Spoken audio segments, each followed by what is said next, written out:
All stations on Dragon, 1 minute until configure for terminal count. T-minus 30 seconds.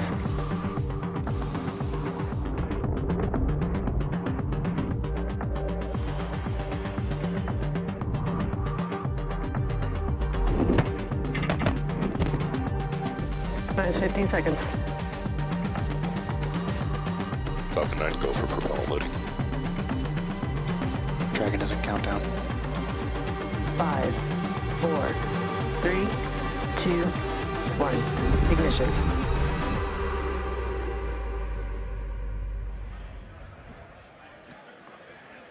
You are looking at a live view of SpaceX's first Crew Dragon spacecraft atop a Falcon 9 rocket, awaiting liftoff in just under an hour from now as part of the first crew demonstration mission to the International Space Station for NASA. Good evening and good morning, and welcome to the live broadcast of NASA and SpaceX's first crew demo mission to the space station. My name's Dan Hewitt. I'm a public affairs officer with NASA, and I'm really excited to be here at SpaceX's headquarters in Hawthorne, California for today's launch. Dan, it is so awesome to have you here. It's awesome to be here. Thank you for coming. My name is Lauren Lyons, and I'm a senior flight reliability engineer here at SpaceX. And as you can see, NASA and SpaceX have partnered on both the Demo 1 mission and today's broadcast. We'll be bringing you live coverage from not only here at SpaceX headquarters in Hawthorne, California, but also NASA's Kennedy Space Center in Florida, as well as the Johnson Space Center in Houston. As many of you probably already know, the purpose of today's mission is to demonstrate the ability of SpaceX's Falcon 9 rocket and the Crew Dragon vehicle to carry people safely to and from the International Space Station. Today's mission is a test flight, and while there are no actual humans on board, we're going to be executing every step of this mission as if there were. It's worth noting that for purposes of this broadcast, we will be using the terms Crew Dragon and Dragon interchangeably to refer to this next iteration of our spacecraft. The Dragon we fly for our CRS missions has already made 16 visits to the International Space Station, but this is the first time that Crew Dragon is making that journey. From start to finish, this mission will last approximately 6 days, and it's going to start with liftoff just under an hour from now. Once Falcon 9 has lifted Dragon into orbit, the spacecraft will make its way to the space station over a period of approximately 27 hours. This time period's a little bit longer than what we anticipate once people are actually on board, but for this mission, it allows ample time to conduct all the necessary testing and demos prior to SpaceX's first docking of Crew Dragon with the space station. Once Dragon arrives at station, it's expected to stay for about 5 days, during which time it'll undergo a series of checkouts of many of the new systems, as well as the ISS interfaces. While it's docked, it'll deliver some cargo to space station that we've launched, but it will also bring some cargo back that the crew will pack up in Dragon on the way back home. At the end of that 5-day dock period, Dragon will depart the ISS for a splashdown in the Atlantic Ocean, where it'll be met by recovery crews and transported back to our site at Cape Canaveral. And for everybody watching and following along at home, if you have a question about this mission or any of the upcoming crewed missions, we'd love to answer them later in this broadcast. You can send them in using the hashtag AskNASA on Twitter.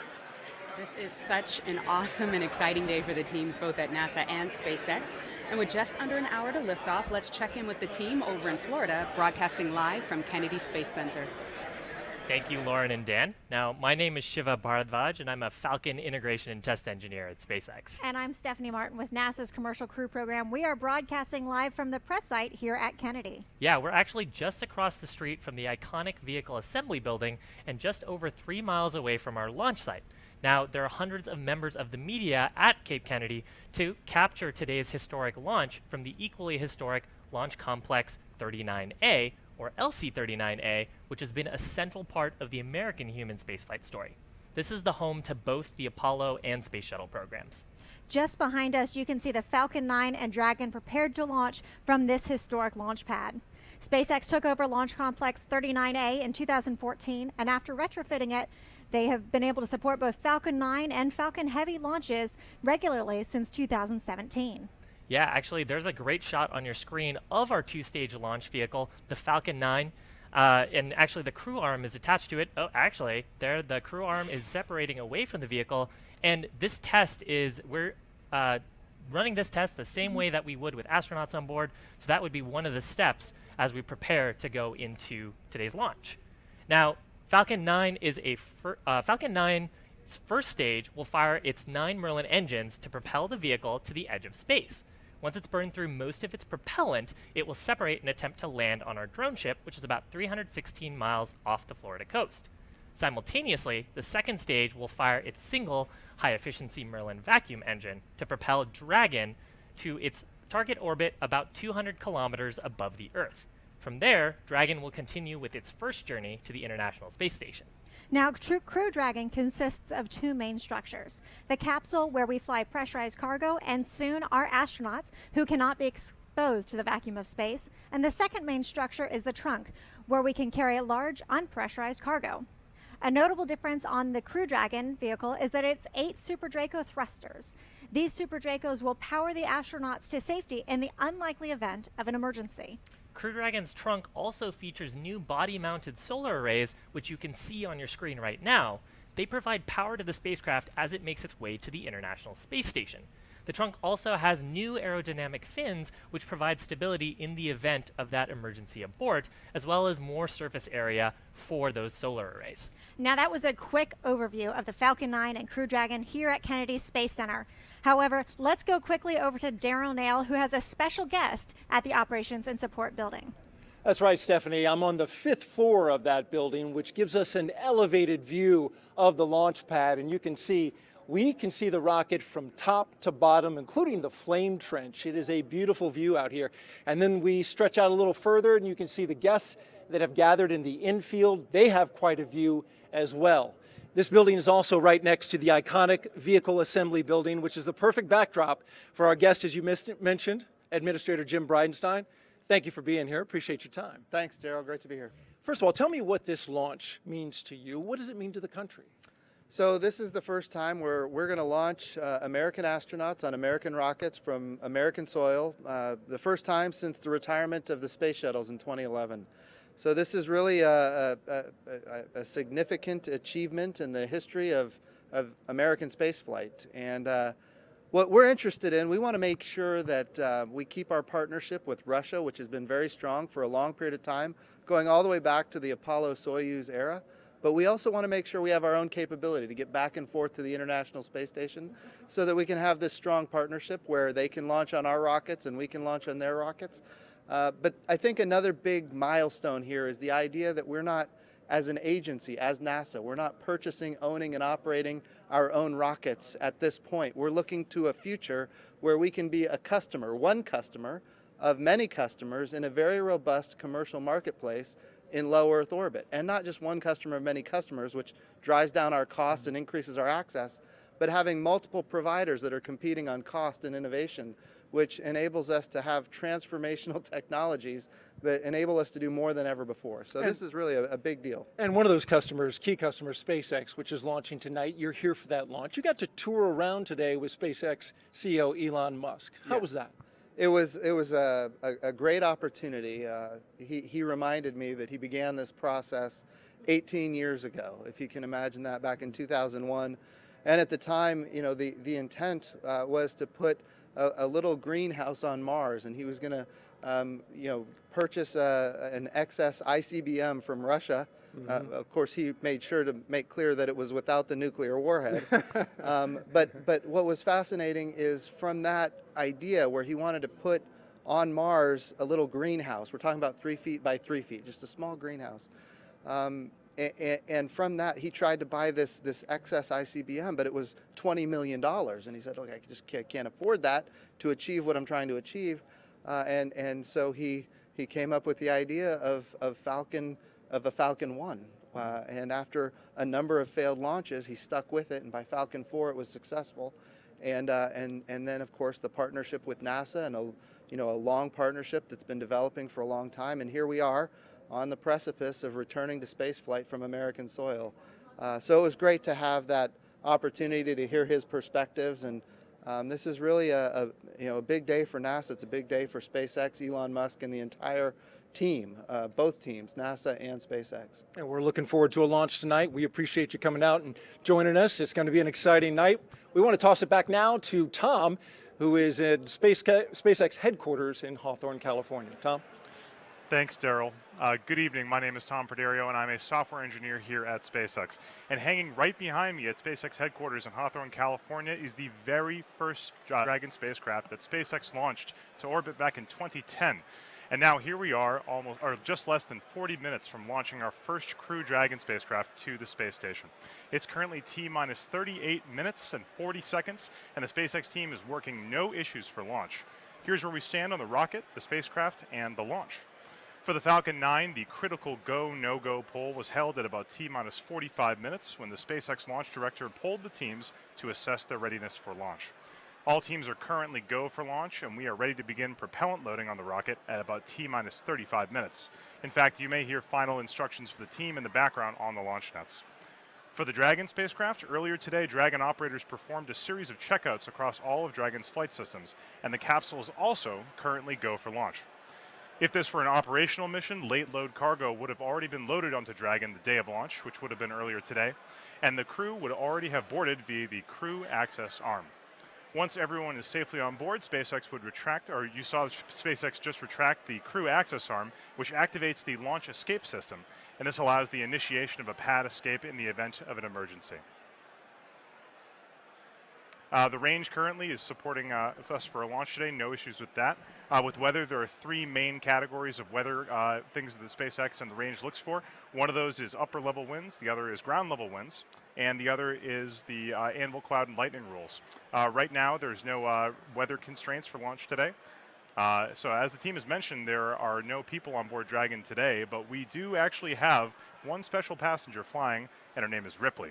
You can actually see her sitting there in the live views we have from Dragon, getting ready for launch. Ripley will be gathering some very important data for us in advance of our first crew missions, and she's also taking up a zero-gravity indicator in the shape of the Earth, which you can see the blue Earth figure right next to her in the seat closest to the camera.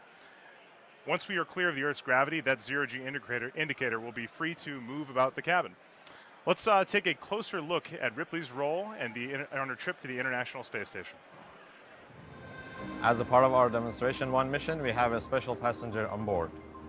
The technical term for a special passenger is an anthropomorphic test device, or in short, an ATD. But we're just going to call her Ripley. My name is Ali Reza Farjud, and I'm a senior dynamics engineer here at SpaceX. Ripley's job is to feel everything that an astronaut will feel when they fly on Dragon. She is essentially full of sensors across her body, including the head, neck, and spine. For this mission, Ripley is going to use 10 out of her 30 sensors to give us all the information we need about the most sensitive parts of her body. She is going to give us information about her body loads and the seat loads, and we're going to use all that information to analyze and make sure our predictions are correct, to design tests and understand exact behavior of the seat system in Crew Dragon. From liftoff to splashdown, essentially she is going to tell us how she feels during the whole mission. We also have a microphone around her ears, so we're going to hear whatever she hears. The goal of this mission is to make sure that the crew are going to be safe, comfortable, and enjoy the ride on Dragon. During a nominal ascent, the crew will feel like they're riding on an exciting roller coaster ride. On the way back, during a nominal splashdown, the crew will feel like they are diving into a swimming pool. Interestingly, this is not the first time we're using this technology to make sure that the crew are going to be safe. The first time was in 2015 on the pad abort test. In addition to these tests, we're doing a lot more testing to make sure all the worst case scenarios are understood, the crew are going to be safe, and all our injury metrics are within limits. We're going to be using this technology again in the future. In fact, Ripley is going to be flying in our in-flight abort test later this year. We're not going to be getting real-time data for this mission. Once Ripley comes back home, she is going to give us all the data, and that's going to get us one step closer to human spaceflight for everyone.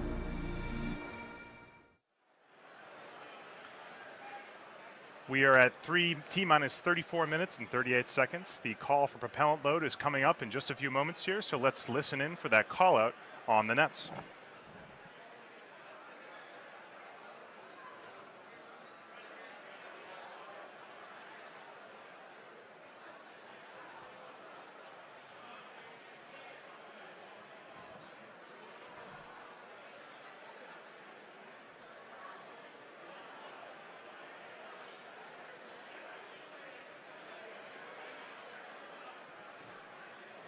For those of you just joining us, we are just waiting for the call out for beginning propellant load on the Falcon 9 rocket. We have not heard that call out yet, but it is coming up in just a few minutes. Stand by.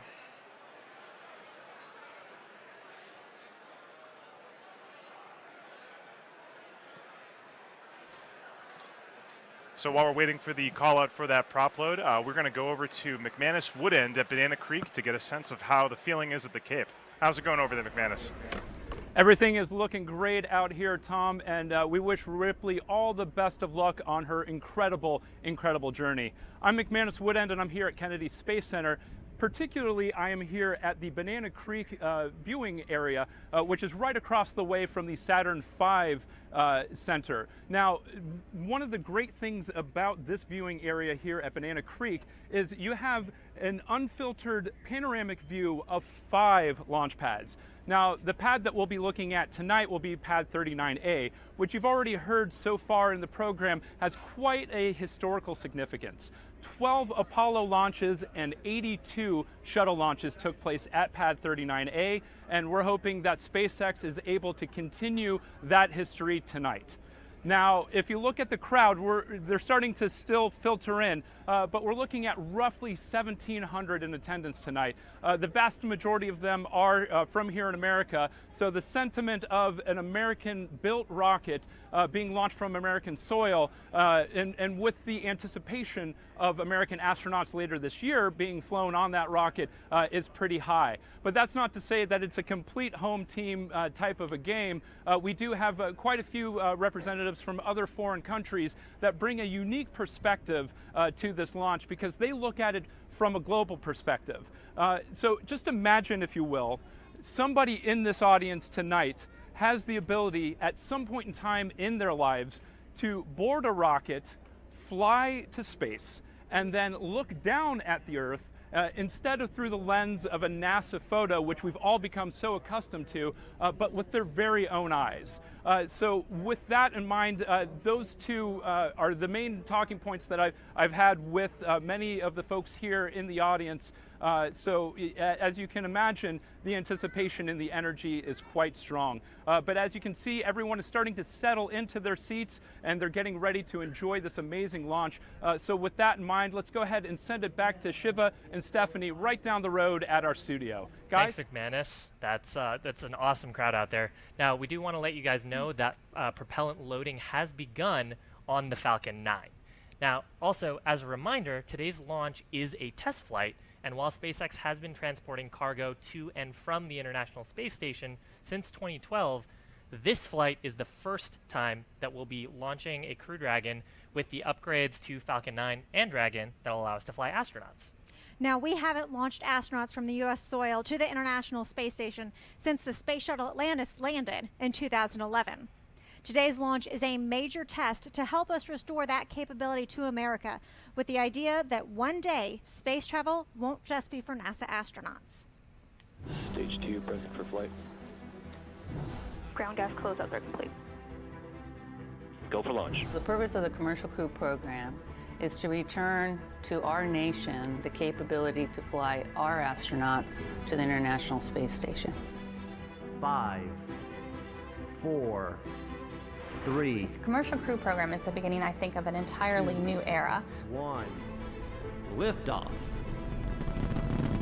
Astronauts taking flight once more from American soil as the nation begins a new chapter of space exploration.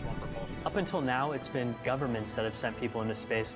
And working with our NASA partners, we are on the doorstep of being able to open it up to a much greater population. It's not often that you get to be part of developing a spacecraft from scratch. That opportunity comes along after many decades. Both of our companies, Boeing and SpaceX, are incredibly capable companies. It's just an awesome feeling to see the hardware coming together and seeing, the excitement of the technicians, of the engineers. It's going to be wonderful to see the crowds come back. This is great, to get the public kind of re-engaged on human spaceflight again. Transportation to low Earth orbit is super important to humans because right now that's where we are operating and doing a lot of our work in space. The International Space Station, one of the nation's great assets for research and discovery, is in low Earth orbit. And the Commercial Crew Program will be providing transportation to ISS to support that first step as a gateway to space. I think we're going to have a lot more opportunity to do the exploration research that we need to get us to the moon and to Mars and beyond. There's a larger group of us that are dreaming that potentially could have a ride someday and be working in space. It's a huge goal, a huge accomplishment for both the partners, NASA and the United States of America. This is just the beginning. I know the greatest events in space exploration have not happened yet, and that our destiny lies above us.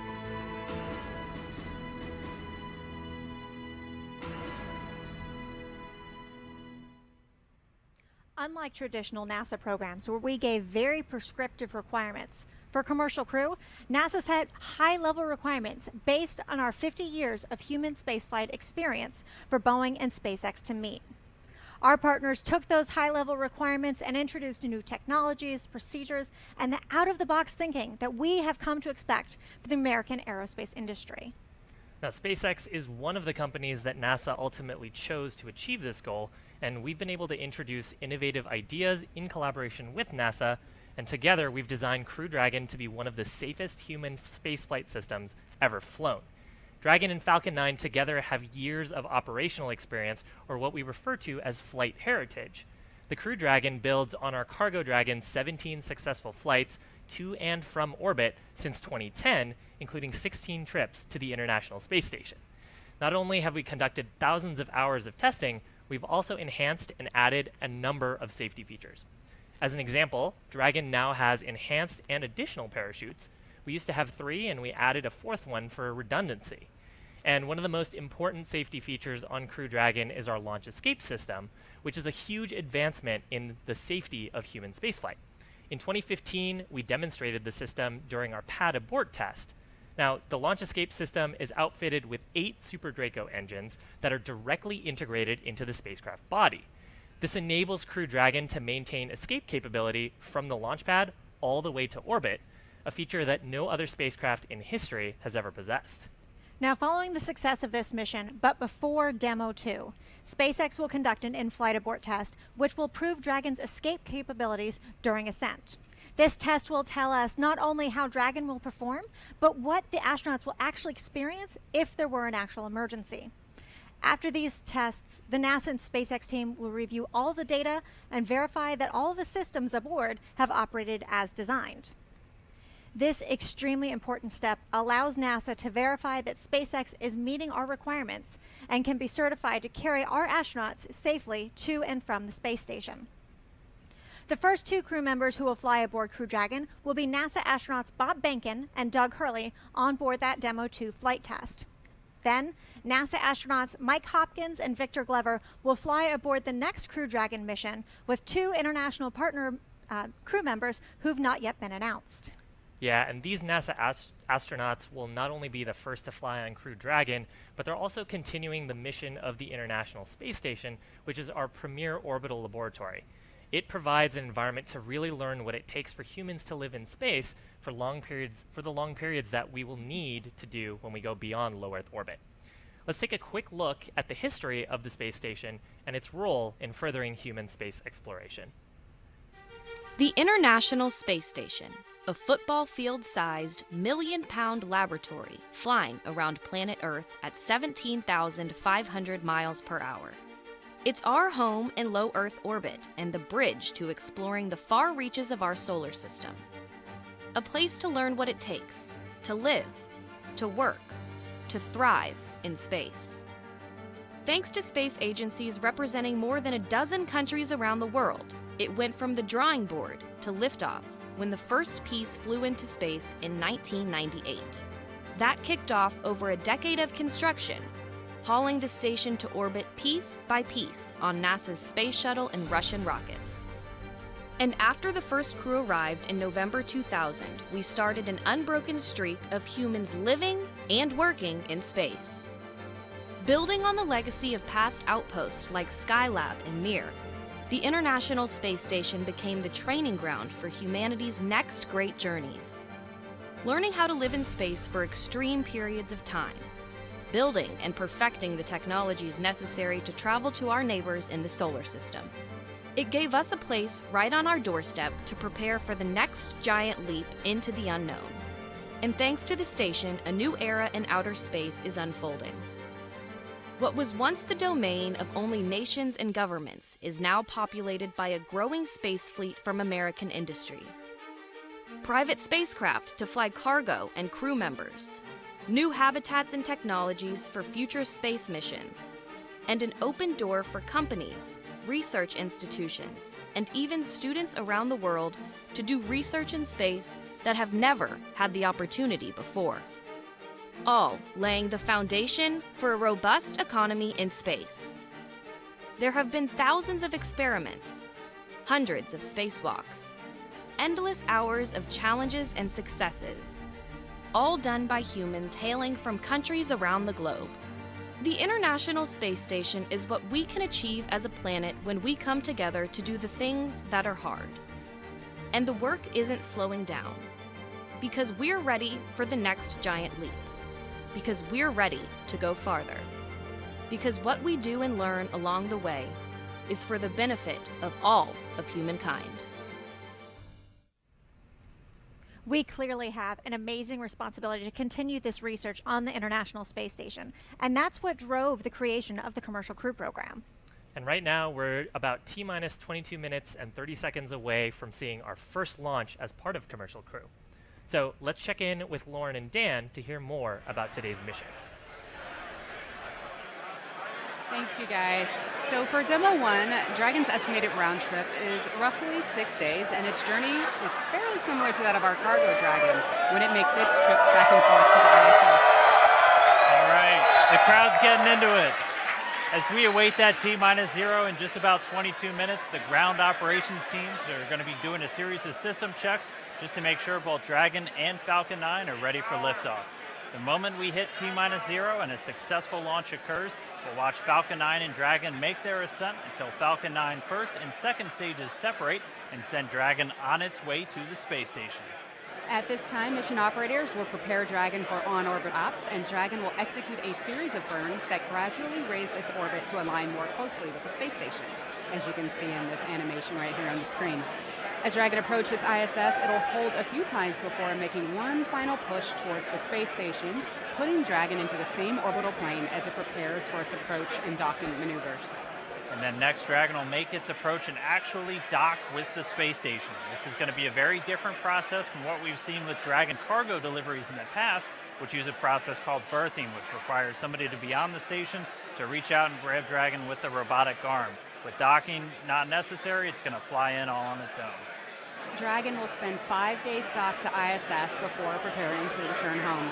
Following successful completion of Dragon's test objectives and cargo loading operations, the ISS crew on board will close out the cabin, perform final system checks, and configure the vehicle for undocking. Once the automated undocking sequence is complete, Dragon will execute 2 departure burns using its onboard Draco engines, pushing it away from the space station.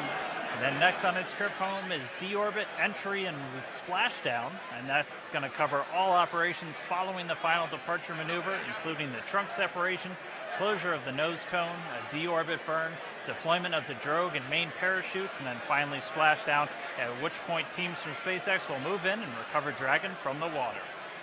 So that covers what to expect on this mission without crew, but it is important to remember that this entire operation is also a training opportunity when we do have astronauts on board. So let's go now to NASA's Jennifer Wolfinger at Kennedy Space Center with more on what's going on behind the scenes to prepare for Demo 2. Thanks, Lauren. Ripley may be the only passenger on board this time, but our NASA and SpaceX teams are treating this launch as if Bob Behnken and Doug Hurley are flying in Crew Dragon, because next time they will be. On launch day with the commercial partners, as soon as the crew walks into this room, the suit room, I officially hand them over to the partners. So SpaceX or Boeing officially takes charge of the crew at that point. As NASA's Vehicle Integration Test Office Chief, veteran shuttle astronaut Shane Kimbrough plays a big part in insulating the crew before launch. As teams have been preparing for the uncrewed Demo 1 flight, the crew has been suiting up, rehearsing with support teams what they will do for Demo 2. One major task has been dusting off the quarantine playbook. We didn't have to quarantine the crew this time, but for Demo 2, there's a lot of work that will go into making sure the crew is protected from any threat to their physical health in the days leading up to launch. It takes meticulous planning to make sure everyone who comes in contact with the astronauts is medically cleared to do so. Launch day operations, while the crew's in quarantine, I control the crew pretty much. So from L-14 to launch day, they're mine, so to speak. Just make sure we run the schedules, we keep them in a quarantine situation, other people aren't coming up to them. On launch day in particular, I'm just making sure they're up, making sure they're moving along according to their timeline so they don't get behind. And making sure they have a chance to connect with their families before they head to the launch pad. One last look at your family and one last time to talk to them and tell them you love them, and you'll be back soon, those kind of things. Right now, the Demo 2 crew is closely monitoring the pre-launch milestones inside of SpaceX's Launch Control Center, including propellant loading that began just a short time ago. The crew is using this morning to train for what will happen on Demo 2. Everything from strapping into their seats to being prepared to abort in the unlikely event of an emergency. These kinds of rehearsals are not new to the test teams, but this morning's uncrewed launch is more than just a simulation. It's their first chance to practice the real thing. We've touched on all the preparation leading to this moment. Now let's talk about where the crew is heading, the International Space Station. Joining me to discuss this is David Brady. He's a scientist with the International Space Station program. Thank you for joining us. Oh, you're welcome, Jennifer. Our viewers have been submitting questions on social media using the hashtag AskNASA. Let's check them out. Okay. At FlipFlopLife83 says, I can't imagine life without the science you guys accomplished up there. Do you think that this will help prolong space station missions? Oh, absolutely. And it's so exciting to see the folks involved in this or out there that are so interested in the science, because after all, we're all here to celebrate the how, but we need to talk a little bit about the why. And the why is that Space Station exists as a world-class facility to do research in space. So we're hoping that our CCP capability is going to double the amount of research that we can do in terms of time. Now you might ask, how can you double the amount of research by adding one crew member? Well, as you know, the crew spends a lot of time maintaining the vehicle. They also have to be available for spacewalks. And for every visiting vehicle that comes and goes, they're an integral part of that. Once all that is covered, adding an additional crew member should provide the capacity to do nothing additional other than research. So we're very excited at the capacity to do that, because we're looking forward to even more discoveries, enabling more exploration, discovering things that will help commercial companies, and also benefiting people on Earth. It's so exciting. Oh yeah, it's really cool. Let's see what our next question is. At JCS Amadora asks, will any cargo be returning from ISS with Crew Dragon back to Earth? And we're expecting to be able to fly up about 200 pounds of cargo and also fly back 100 pounds of cargo, which may not seem like a whole lot, but one of the things that it'll be useful for in the research area is that, for example, we do a lot of life science research. And that life science research is dependent on biological samples. So as you might imagine, if you're a researcher that does biological research, you're looking forward to getting your samples back as often as possible, so you have flexibility in doing your research. So the new CCP capability, that's another thing that it will provide for us. That's great. That's all the time we have, unfortunately. Thank you so much for sharing your insights with our viewers. You're welcome. Let's check back in with Stephanie and Shiva for an update. Thanks, guys. We really love hearing the questions from the fans of today's launch. It's really awesome to hear those. Now, we would be remiss if we didn't tell you about the storied launch pad that Falcon 9 will lift off from today, which is Launch Complex 39A. It's also called Pad A here in Florida, and it's the site of many historic launches. It's where NASA astronauts launched to the moon, and as Daryl Nail is going to tell us, it's where SpaceX has completed a 21st century makeover to the launch pad, launching us into the next generation of human spaceflight. In the 1960s, NASA needed a new, bigger, and better launch pad, one capable of sending astronauts on historic journeys to the moon and back. To get there, that new pad needed to be capable of launching the most powerful rocket of its time, the mighty Saturn V. And so, in 1962, NASA began building the answer, Launch Complex 39A. At the bottom, a flame trench 1.5 football fields long. And above it, a launch tower connecting to a new concept at the time, mobilized launch platforms. With highly explosive rocket fuel nearby, an emergency escape system was added. NASA engineers designed a high-speed elevator and a 200-foot-long escape tube down to a blast-resistant bunker 40 feet underground. In November of 1967, NASA launched the first successful test flight of an unmanned Saturn V rocket from Pad 39A. Historic missions to the moon followed, and another pad, 39B, was added. Decades later, 39A and B were modified to support the Space Shuttle program. And liftoff, the final liftoff of Atlantis. From the 1980s all the way to the last launch in July of 2011. After that, the pads went dark. 3 years later, Pad 39A got a new lease on life. You see, NASA no longer needed 2 launch pads, so they upgraded it, and in 2014, SpaceX signed a 20-year lease agreement to launch their own rockets from here, as well as astronauts. And they'll be lifting off from the exact same place that Shuttle and Apollo astronauts once did. First, SpaceX needed to upgrade the pad. The massive rotating service structure used to load cargo into the Space Shuttle was removed. And the most recent addition? A new crew access arm, a modernized steel and aluminum structure so NASA astronauts can bridge the distance between the launch tower and the Dragon crew capsule. Just under 6 years after the last Space Shuttle launch, fire and smoke returned to 39A when SpaceX launched NASA's 10th cargo resupply mission to the International Space Station. And a year later, SpaceX showed off the pad's versatility, launching a triple-boostered Falcon Heavy rocket on a test flight. And that helped propel the number of launches here over the century mark, and more are planned. NASA and SpaceX have a contract to send astronauts to the International Space Station a half-dozen times, and they're going to do it from right here at Pad 39A. And the entire SpaceX team is truly honored that we're going to be launching astronauts again from Pad 39A. At a little over 11 minutes, let's go back to this team at SpaceX headquarters in Hawthorne for an update. Thanks, you guys. So SpaceX has been flying Cargo Dragons. Everybody's super excited. SpaceX has been flying Cargo Dragons since 2010, but in order to transport crew, we have to make some key upgrades to the vehicle. So in a second here, we'll get an image of the inside of Dragon. All right, so some of the easiest to spot differences between Crew Dragon and Cargo Dragon. First, notice these white composite panels. Those are there to close out the crew's habitable cabin space from the spacecraft's primary structure, as well as the components behind those panels that the crew does not need to access. Another very noticeable interior change is that we've added carbon fiber seats, which are custom sized for each crew member. Crew Dragon can fit up to 7 astronauts, but our first crewed flight will have 2 astronauts, followed by operational missions which will carry 4, each of them wearing a SpaceX-designed spacesuit.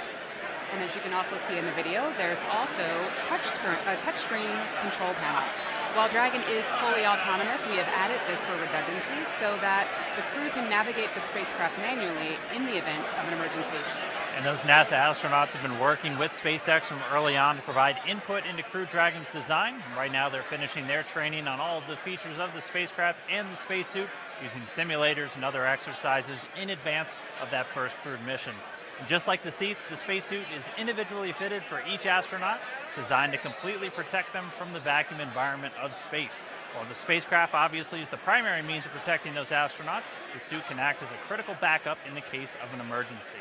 And one final interesting point of distinction for Crew Dragon is once again we have windows on the spacecraft, so the crew can look out into space during the flight, providing not only cool views, but also helping them to view the station and orient Dragon during manual piloting. Now let's not forget about Falcon 9. The design of our rocket is just as critical to the Demo 1 mission as is the spacecraft. We have been launching Falcon 9 since 2010 to carry Cargo Dragon, as well as customer satellites inside of our fairing. But the rocket was built from the very beginning with the ultimate goal of carrying people in mind. Its simple two-stage configuration minimizes separation events, and with 9 first-stage Merlin engines, Falcon 9 can successfully complete its mission even in the event of an engine shutdown. Both F9 and Dragon are designed to be reusable, and SpaceX has reflown 6 Dragons and 19 first-stage boosters to date. And as mentioned, following today's launch, we will attempt to land the Falcon 9 back on our drone ships in the Atlantic Ocean so that it can be used on a future flight. And SpaceX also intends to reuse this Dragon. Its mission's already set to be the in-flight abort test taking place later this year ahead of Demo 2. Now, though, since we're under 9 minutes, let's check back in with Tom on the status of today's launch. Thanks, guys. We are at 8 minutes and 30 seconds until launch. The excitement here at SpaceX headquarters is palpable. Just a quick update on the status of the rocket and the Dragon. The Stage 1 and Stage 2 are almost fully fueled with both RP-1 and oxidizer. The range is good to go. We are monitoring the weather's all looking good to go for launch. No issues with upper level winds or ground level winds or any lightning. The weather's actually looking really good at the Cape. As John Ensperger always says, the weather is the one thing that everyone talks about, but the one thing that we can't control. Thankfully, it's looking good for launch today. We're continuing to monitor, but we are going to go over to Kennedy Space Center and see how the space station team is doing with Gary Jordan. How's it going over there, Gary? Hey Tom, welcome to Mission Control Houston. Right here, the teams behind me are looking after the systems of the International Space Station, which is, of course, the ultimate destination of Dragon launching today. Over the next day, we'll be monitoring Dragon through its approach to the International Space Station, and that's when things will really start to pick up, when it's just a few kilometers away. 3 crew members on board the International Space Station right now: NASA's Anne McClain, David St. Jacques of the Canadian Space Agency, and Oleg Kononenko of Roscosmos. Really, over the past week, they've been reviewing a lot of procedures for the docking operations and the ingress operations. That's when they actually enter the vehicle. Today, they don't really have much going on, a bit of an off-duty day, because tomorrow that's when they execute all of these procedures, just over a day from now, when Dragon docks to the International Space Station, scheduled at 6 a.m. Eastern Time. This is a great time, a blast from the past. The last time that a vehicle docked to this part of the station was the Space Shuttle back in 2011. Again, our job really picks up when Dragon is just a few kilometers away from now. Everything's looking good on the station. Station now 255 statute miles over Central Europe. At the time of launch, the station is scheduled to be over Central Iraq. That's how fast this thing is traveling. Dragon's going to spend some time chasing it down. But this is an exciting time. We have new vehicles coming online to launch humans to the International Space Station. Of course, more humans means more science, which is the one of the goals of the International Space Station, to do scientific research and learn how to explore further on. We're working with commercial providers as well, not just SpaceX. SpaceX also providing cargo to the space station, but we're also working with international partners. But from here in Mission Control Houston, we're going to sit back. We actually have a view of the pad here on the front screen of Mission Control. Tom, we'll take it back to you to take us through the final moments before launch. Thanks, Gary. We are just moments away from our launch of the first crew demonstration mission to the International Space Station. The Falcon 9 engine chill is underway right now. That gets those turbopumps cold enough to pump the liquid oxygen and RP-1 fuel to the 9 Merlin 1D engines at the bottom of the rocket. Strong back retract will start at about T-minus 5 minutes. That's just 30 seconds from now. And the crew access arm is already in the launch position. Around T-minus 1 minute, that's when you'll hear the call-out Falcon 9 is in startup. That means that the Falcon 9 flight computers have gone into startup mode, and they are now autonomously controlling the rest of the countdown. At about T-minus 2 seconds, we will ignite the flight computer will ignite the engines, and we will check the power on those engines for a liftoff at T-minus 0 when the hold downs release. Just a reminder that this is an instantaneous launch window tonight. If we have a hold for any reason, we will have to scrub for tonight, but we do have a backup window at March 5th at 1:38 a.m. Eastern Time. The Dragon team has given us the thumbs up for that the spacecraft is ready to go. The range is also green, and we're looking good. Like I said earlier, the weather is looking fantastic at the Cape for both launch and recovery. With just about 4 minutes and 30 seconds left before liftoff, let's listen into the final countdown on the launch notes.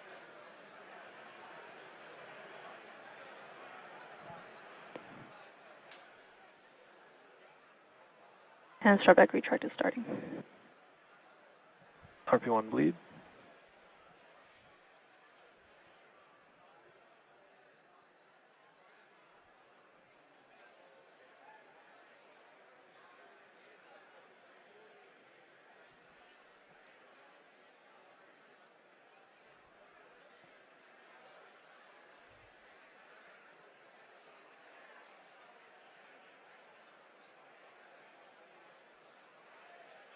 Stage 2 cradle arms are open.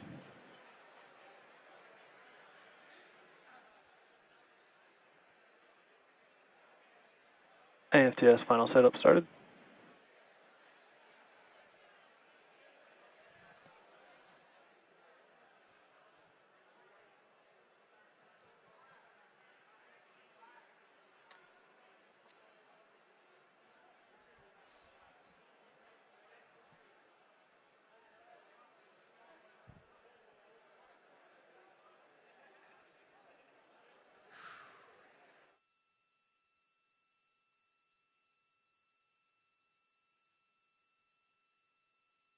MVAC igniter purges.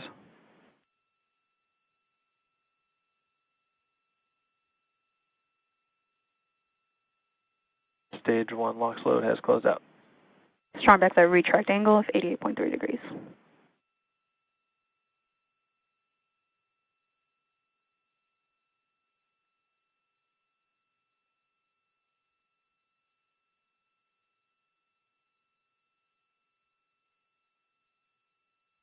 FOGO bleed verification, stage 1.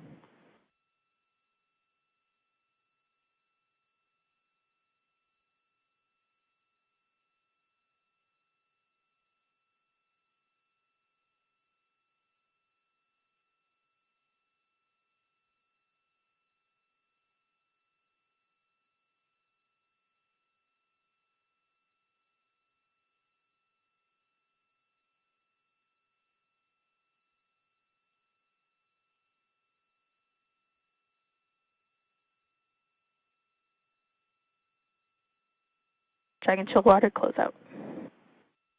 Stage 2 LOX load closing out.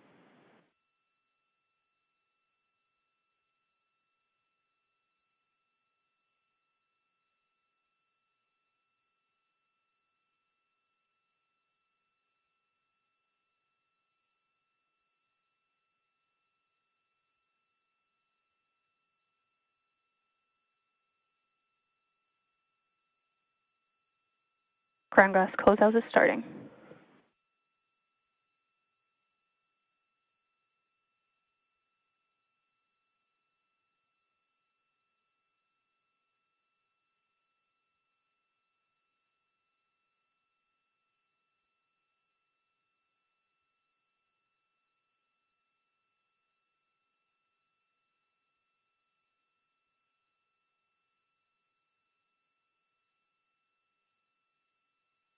Falcon 9 is in startup. Ground gas closeout is complete.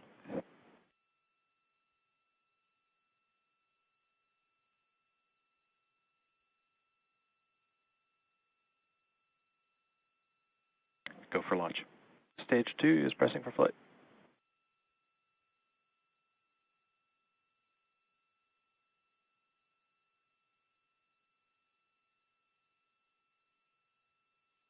T-minus 30 seconds.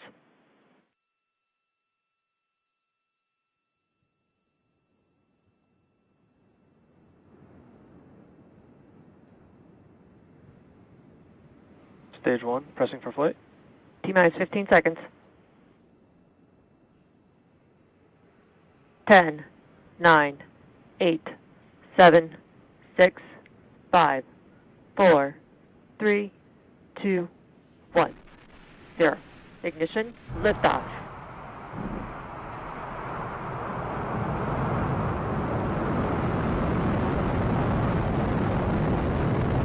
Vehicle is pitching downrange.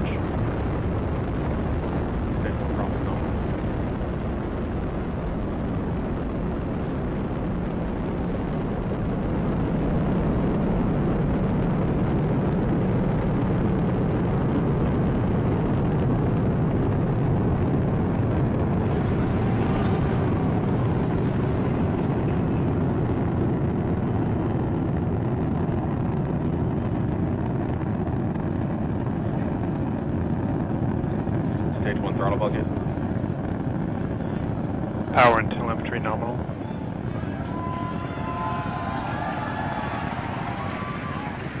For those of you just joining us, you are watching a live view of the Falcon 9 rocket as it ascends through the atmosphere carrying the SpaceX Dragon 2 capsule to Vehicle orbit. is supersonic.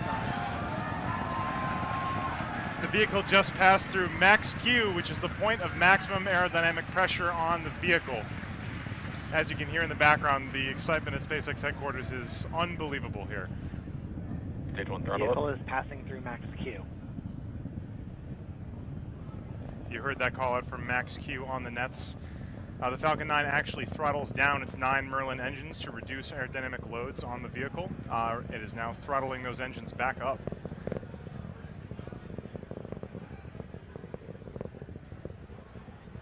Coming up at T plus 2 minutes and 35 seconds is going to be 3 events in quick succession. The first one is going to be the main engine cutoff, or MECO. That's when the 9 Merlin 1D engines that you can see on your screen right now will cut off shortly before a stage separation at 2 minutes and 38 seconds. Shortly after that, the Merlin vacuum engine on the bottom of the second stage of the Falcon 9 will ignite in what we call second engine start, or SES. That'll be at 2 minutes and 46 seconds. So stand by for main engine cutoff, stage separation, and second engine start coming up in just about 20 seconds from now.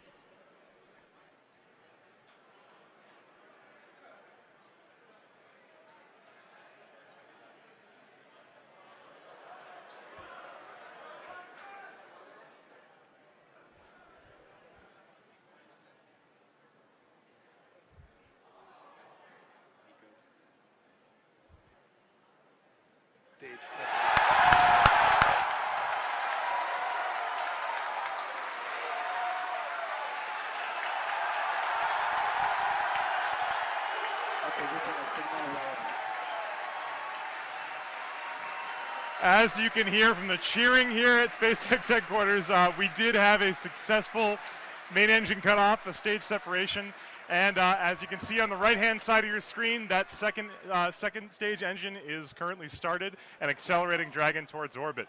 On the left-hand side of your screen, that is a view from the first stage as it makes its way back down towards the Earth. Let's go down to Lauren and Dan for updates on that first stage recovery. All right, so as you can just see, we lifted off. We had an awesome liftoff of stage 1, and stage 2 is burning beautifully. Stage 1 also has a secondary mission that it is performing right now, which is getting ready to come back to the drone ship and land. So stage 1 is going to execute 2 burns before landing on the drone ship. The first is the entry burn start, which is starting at T plus 7 minutes and 48 seconds approximately. That's where 3 of the M1D engines will reignite. And what that burn does is it slows down stage 1 as it re-enters the upper parts of the Earth's atmosphere. If we didn't do that, that aerodynamic re-entry heating, the aero heating would heat up stage 1 and it would potentially break it apart, so we got to slow it down.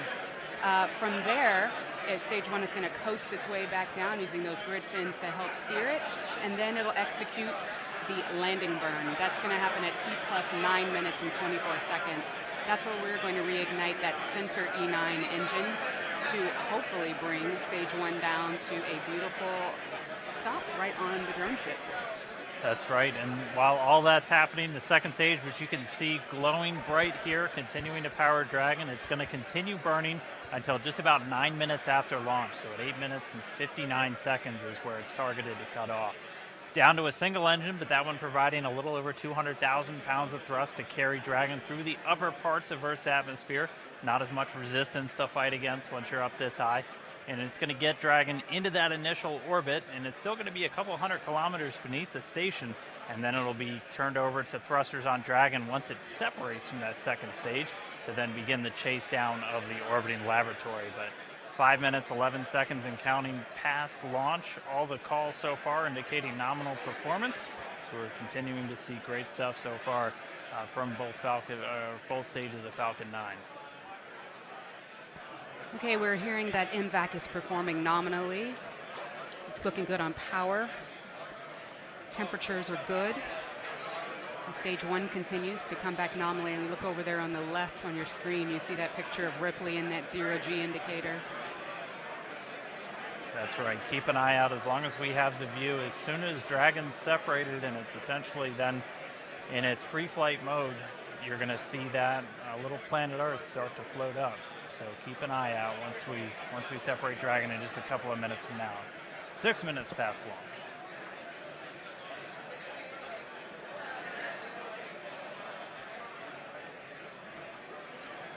trajectory continues to be nominal on stage 2.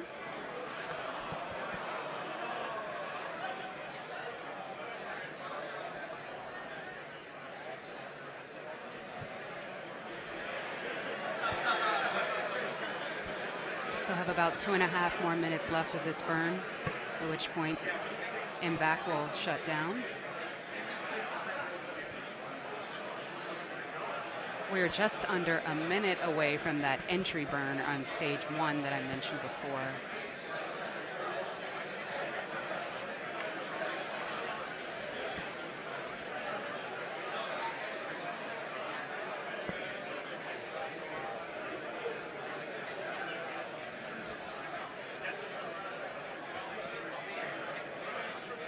Second stage burn continues to burn nominally. That's right, we're over 7 minutes since that liftoff. Feels like it was 30 seconds ago. Continuing to carry Dragon up. It's going to make it to that initial orbit after it separates. The separation coming about a minute after that second stage cutoff. Stage 2 propellant tank pressures are looking good. The burn continues to be healthy.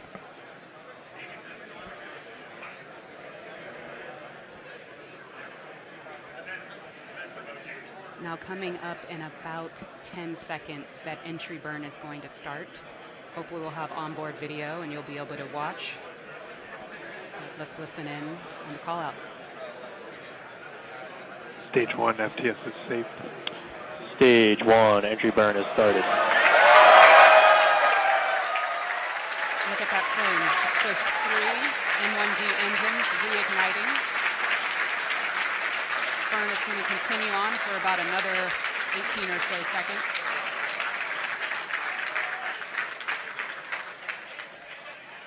Yeah, so a little back-to-back action now as we see stage 1 coming back down towards Earth, stage 2 still making its way up into outer space. The Dragon still nestled on top, getting ready. Stage 1, entry burn, shutdown. And there's the end of that stage 1 shutdown. Stage 2 is under terminal 1. Okay, so stage 1 is going to continue to coast its way down using those grid fins for attitude control and steering. Next and in just under a Steership, minute. AOS. Ah, that's right. It's coming up in about 10 seconds.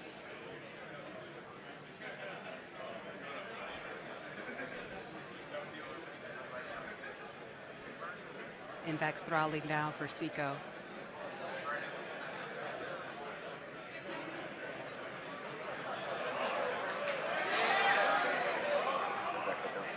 Stage 1 is transonic. And we have had a successful shutdown. VIMVAC. All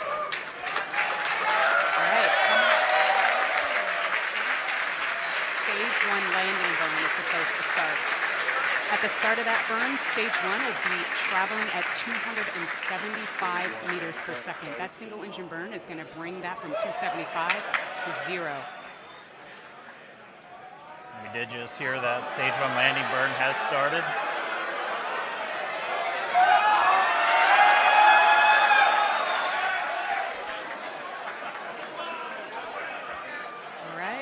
See if we get it.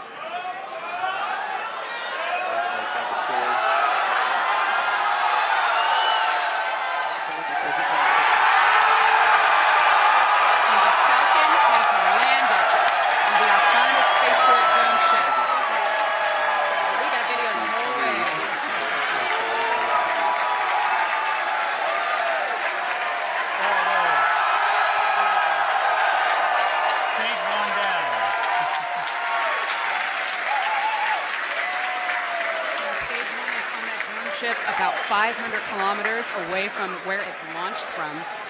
The vehicle will now undergo its safing procedures, and the recovery team will make sure it's strapped down and it'll make its way back to Earth. Or sorry, back to Cape Canaveral. It's already on it. So there's still a lot more to go here. We have Dragon separation coming up. Let's go back to Tom Perderio to cover that next big milestone. Wow, what a landing. Coming up very shortly in just about 20 seconds here, the Dragon spacecraft is going to be separating from the top of the Falcon 9 rocket. Separation should be occurring around 11 minutes and 5 seconds, just about now. Let's wait for confirmation. Dragon, separation confirmed.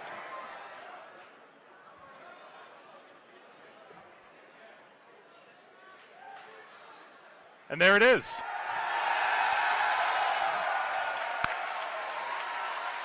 You're looking at a view from the top of the second stage of the Falcon 9 rocket. And hard to make out in the shadow of the Earth, but that is the Dragon 2 spacecraft flying in space for the first time after a successful separation. This is a great day for everyone here at SpaceX and NASA. Let's go back over to Gary Johnson and see how they're handling it over there. It's kind of crazy over here. How is it over there, Gary?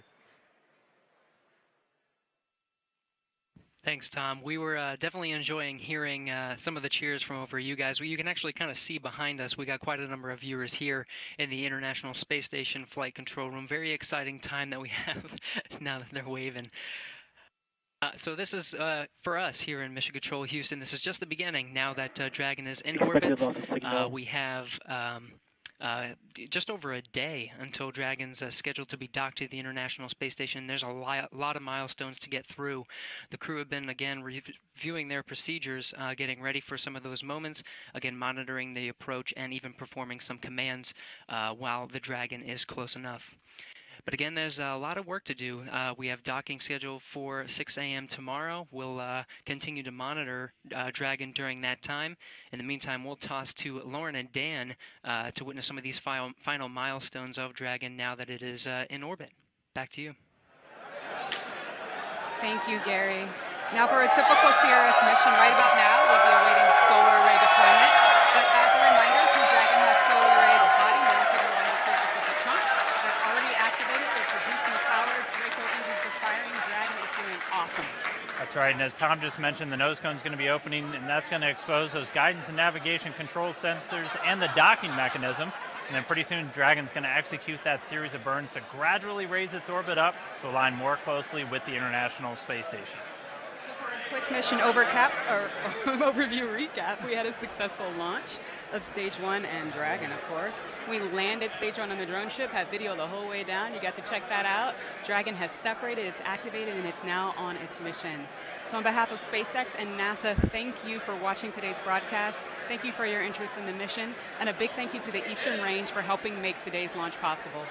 And Crew Dragon's mission obviously far from over. It's going to spend the next day or so on its way to the space station. It's going to arrive and dock just before 6 a.m. Eastern tomorrow, and it's going to spend 5 days attached.